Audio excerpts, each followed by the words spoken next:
अस्सलाम वालेकुम दोस्तों, कैसे हैं आप सब लोग। उम्मीद करती हूँ खैर खैरियत से होंगे।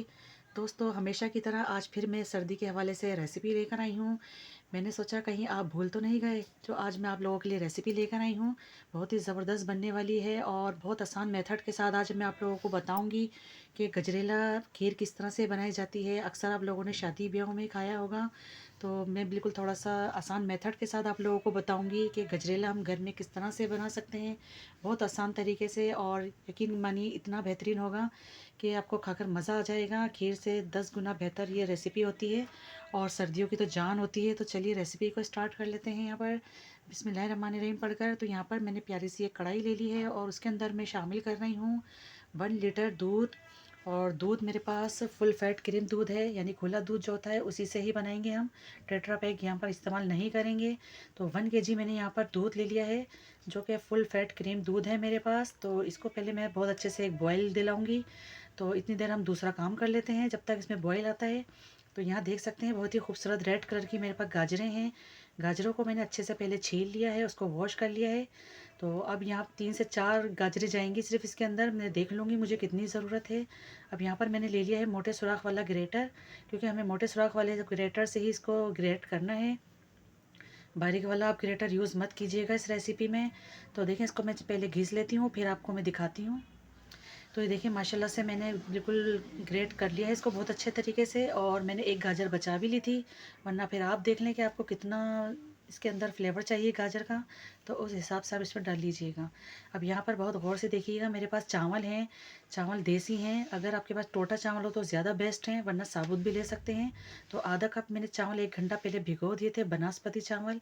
और इसको हाथों से हमें ये करना है, इसको तोड़ते जाना है, इसको मसलना है बहुत अच्छे से, ताकि बहुत अच्छे से ये चूरा हो जाए इसका। लेकिन हमें इसको पीसना बिल्कुल भी नहीं है, बस इसको हाथों से हमें इस तरह से मसलते रहना है, ताकि जितनी भी चावलों में जान है वो सब इसके अंदर टूट जाए और बहुत अच्छे से फिर हमारी खीर के अंदर थिकनेस आ जाए।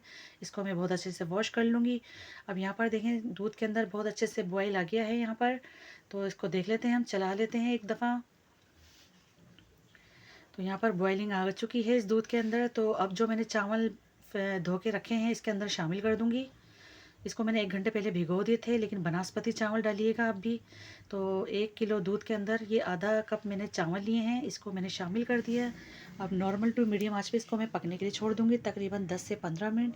और साथ ही में शामिल कर रही हूँ मैं 3 हरी इलायची, मुँह खोलकर शामिल किया ताकि इसका फ्लेवर बहुत अच्छे से हमारी खीर के अंदर आ जाए, क्योंकि इलायची का फ्लेवर बहुत यमी लगता है गजरेला के अंदर। तो ये देखिए मैंने इसके अंदर हरी इलायचियाँ भी शामिल कर दी और चावल भी चले गए। अब इसको हम पकने के लिए छोड़ देंगे, तकरीबन 15 मिनट तक मैं इसको पकाऊंगी। फिर मैं आपको बताऊंगी कि क्या करना है। तो देखें अब इसको 15 मिनट हो गए हैं इसको बहुत अच्छे से पकते हुए। चावल हमारे बहुत अच्छे से कुक हो गए हैं, यहाँ पर 80% कुक हो गए यहाँ पर चावल। तो अब यहाँ पे शामिल कर रही हूँ मैं गाजर, जो मैंने ग्रेट करके रखा हुआ है गाजरों को। तो इस स्टेप में हमें यहाँ पर डाल देना है गाजरों को अपनी। अब गाजर डाल के हम इसको पकाएंगे। ऐसा नहीं है कि हम गाजर डालने के बाद इसको बिल्कुल तैयार कर लेंगे, ऐसी बात बिल्कुल भी नहीं है। यहाँ पर हमें गाजरों को पकाना पड़ेगा ताकि गाजरें हमारी थोड़ी सॉफ्ट हो जाएं। इसके लिए भी आप आँच को थोड़ा धीमा ही रखेंगे और धीमी आँच में पकती रहेंगी, क्योंकि गाजरों को भी अपना पानी अभी रिलीज़ करना है यहाँ पर। तो गाजरें यहाँ पर पकेंगी अभी, इसको मैं 10 से 15 मिनट तक और पकाऊंगी यहाँ पर। धीमी धीमी आंच में इसको पकते रहने हैं बस यहाँ पर। और यकीन मानिए बहुत ज़बरदस्त किस्म की आज हमारी गजरेला बनने वाली है। तो यहाँ पर देखें 10 से 15 मिनट हो चुके हैं और इसके ऊपर जो बलाई आई है उससे भी पता लग रहा होगा आपको, इसकी थिकनेस बता रही है कि बहुत अच्छे से हमारी गाजरें सॉफ्ट हो चुकी हैं। तो अब यहाँ पर शामिल करूँगी मैं मिठास के लिए चीनी। चीनी आप अपनी मर्ज़ी से इसमें मिठास शामिल कर सकते हैं। मैं आधी प्याली इसके अंदर चीनी का शामिल करूँगी, वरना आप देख लें क्योंकि इसके अंदर गाजरें भी हैं और उसका भी अपना मिठास होता है। तो कोशिश करें कि जो भी आप स्वीट डिश बनाते हैं उसमें मिठास कम रखा करें। तो चीनी का पानी भी अभी पकेगा थोड़ा। अभी देखें बहुत अच्छे से पक गया है चीनी का पानी यहाँ पर। और गाढ़ापन भी आप देख सकते हैं, इसकी थिकनेस चेक करें आप, कितनी बेहतरीन सी इसकी लुक आ रही है। यकीन मानिए जब आप बनाएंगे किसी के आके सर्व करेंगे तो उनको बहुत पसंद आएगी। और इसकी थिकनेस देखें आप, इतना ही गाढ़ा रखना है बस हमें, क्योंकि इसको ठंडा होने के बाद भी थोड़ा थिक होना होता है। तो चलिए अब इसको हम अपने सर्विंग बाउल में इसको डिश आउट कर लेते हैं यहाँ पर।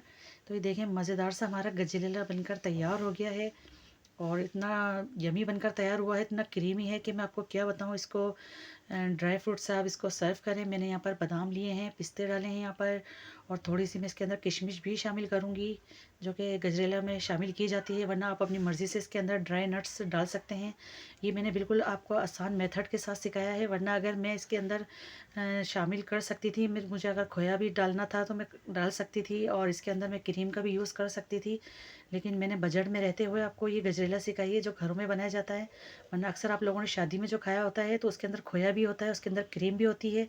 अगर मैं ये डालकर आपको बताती तो आपकी रेसिपी में काफ़ी कॉस्ट लग जाती, जो कि मैं बिल्कुल भी नहीं चाहती थी। यकीन मानिए इतनी बेहतरीन ये गजरेला बनकर तैयार हुआ है कि आप इसको ज़रूर बनाएँ। सर्दी के मौसम में अपनी दावतों की शान बढ़ाइए, अपनी टेबल की शान बढ़ाइए।